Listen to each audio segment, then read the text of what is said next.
Hi everyone, Claude Diamond here with another lease purchase tip. If there are any children in the room, ask them to leave because I'm going to use some dirty language, okay? Inappropriate for children, okay? The word is eviction. Horrible word. We all go through it as investors. One of the reasons I got into lease purchasing was the absence of evictions. You're dealing with someone higher on the food chain, someone who's paying money up front, option consideration, who is taking responsibility to pay on time so that they get rent credit, taking care of their own maintenance. So one of the greatest reasons for doing a lease purchase is we're dealing with classier, frankly, tenants, okay? Tenant buyers, not tenants who see you as the evil landlord making this unbelievable fortune on your paltry rent, okay? Now, in a lease purchase, we want to avoid evictions, okay?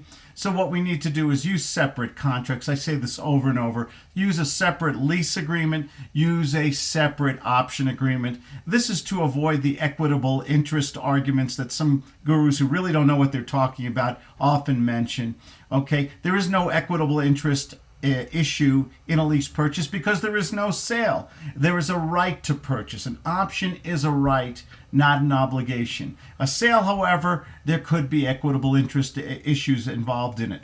Okay, so we're just talking about separate lease, separate option to purchase. If you do have to evict a tenant, and that's called an unlawful detainer, separate your issues, evict them on the lease. If they bring up the equitable issue argument, state that the option is still viable and still in effect. The real world, the reality is that if someone can't pay your rent, are they really going to buy your property? Of course not, and the option will usually expire.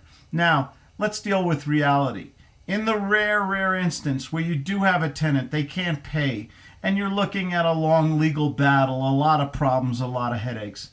The Claude Diamond School of KISS method, keep it simple, Sherman, says pay them money to get them out quick. Go to your tenant, say, Mr. and Mrs. Tenant, sorry it's not working out. I'll tell you what I do.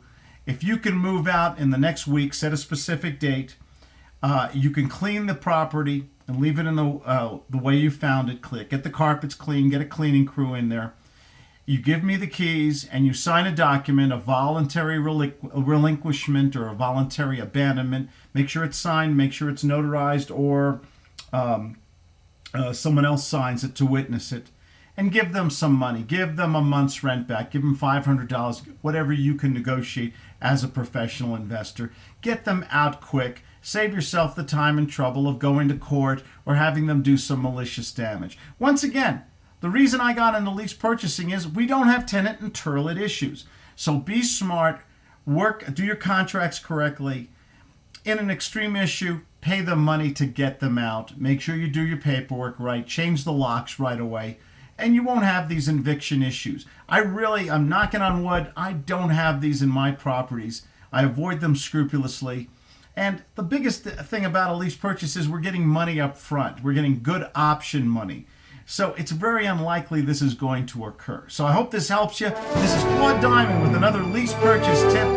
You can call me. I answer my own phone. Not a big deal. 970-726-7979. It's the weekend. Enjoy it. Have a good time. And do some deals.